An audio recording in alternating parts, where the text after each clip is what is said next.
Continuing my videos about the Mirror of Erised, this time we'll be discussing the Weasleys. Now in this video I'm not gonna include Ginny, as I already included her with Snape and Luna in the second part. Neither will I include Bill and Charlie, as these two were barely focused on in the book, especially Charlie. So let's take a look at what would Fred, George, Ron and Percy see in the Mirror of Erised. Before we begin, if you enjoy my videos, please consider subscribing, it would be very much appreciated. Now let's get into the video.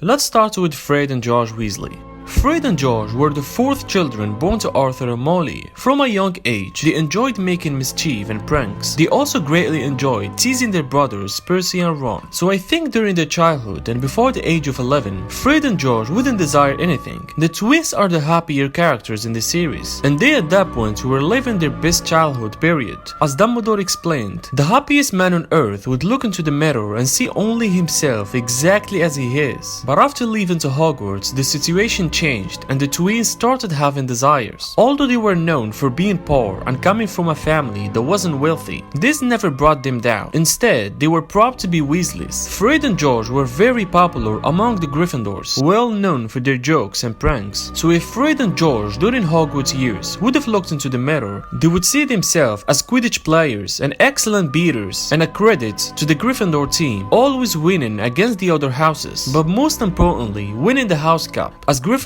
haven't won it for years. Although they would love to see themselves passing the OWL's exams, that isn't the first thing they really wanted to accomplish. Stumbling upon secret passages, finding new places and old objects such as the Marauders map, giving hell to people they don't like, such as Filch and Umbridge, as years later they placed a swamp in the hallway outside Umbridge's office. Fred and George didn't stop ignoring the rules, not even in later years. Best examples of this is breaking Harry out of Privet Drive using the flying car, drinking the agent potion so they can put their names in the Goblet of Fire, and so much more. However, at the end of their 7th year at Hogwarts, Fred and George stopped seeing themselves as Hogwarts students. Although they passed the apparition test and could have done well in the other exams, Fred and George's greater desire now is opening the joke shop and selling the product. Although they knew it would be something of a disappointment to their parents, as they hoped they would seek employment with the Ministry of Magic. Fred and George did indeed believe that their business would be a spectacular success that would impress everyone. They would see themselves having a business career, doing something they always wanted to do and enjoyed, instead of graduating from Hogwarts, which they considered a place for just fun.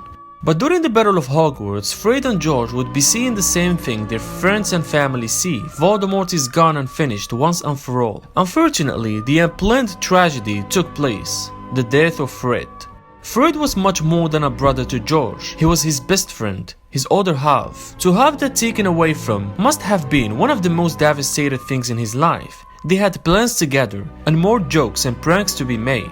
George would be always seeing his brother Fred in the Mirror of Erised, no matter what timeline it is. George couldn't even produce a Patronus charm anymore because all of his happiest memories died with his brother. That's why George never got over Fred's death, and never will. Ron Weasley.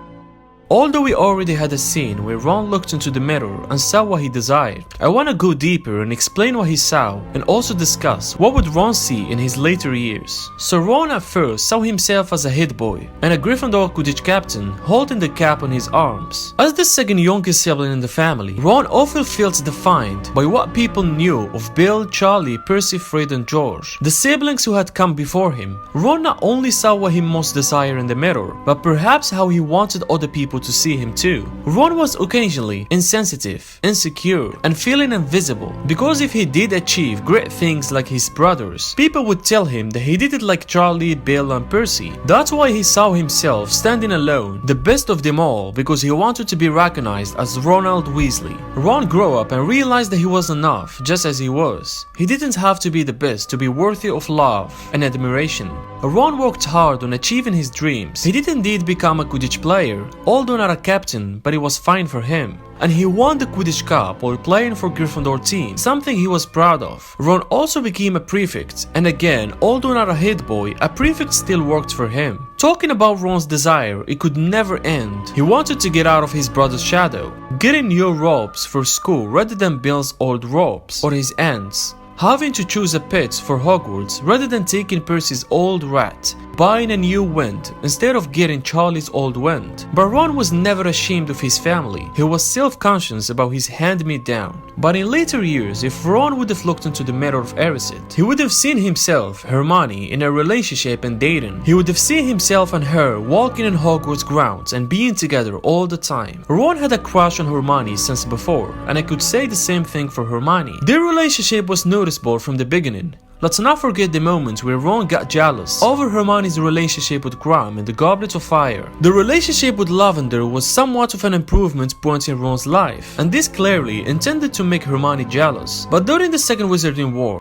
now Ron, Harry and Hermione hunting Voldemort Horcruxes. Ron would see nothing but he and his friends celebrating the victory of the war by finding Voldemort Horcruxes and destroying them. He also wanted his family to remain safe and unharmed during the war. The only desire he had in front of his eyes was finishing Voldemort and bringing peace back to the Wizarding world. Ron really had a big role in achieving that, as he destroyed one of the Horcruxes himself and helped the others in multiple occasions. But you never win a war without paying the price.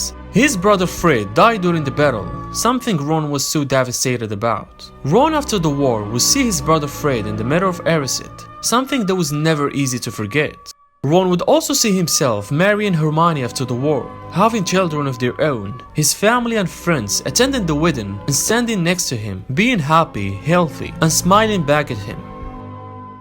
Percy Weasley. Percy also came from a family who weren't particularly well off and had hand-me-downs throughout his life. Although his father worked at the ministry, the job wasn't well paid, and due to the nature of his personality, he didn't command the same level of respect as some of his colleagues. That's why if Percy would have looked into the Mirror of Erised, he would see himself aspiring to be something quite more, dealing with his feelings in a different way and channeling his energies into his ambition. Once Percy went to Hogwarts, he put a lot of faith in authority.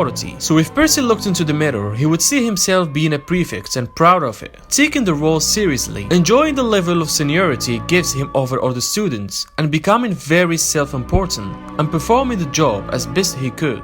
Percy was undeniably working hard, thus he achieved his dreams both during Hogwarts and also after leaving the school, as Percy got a job at the Ministry of Magic working under his boss, Barty Crouch. So Percy at this point would see nothing but himself getting promoted, taking his work seriously, hiding away in his room to finish tasks before the given deadline in order to impress the others, and finally getting promoted to junior assistant to the Ministry of Magic.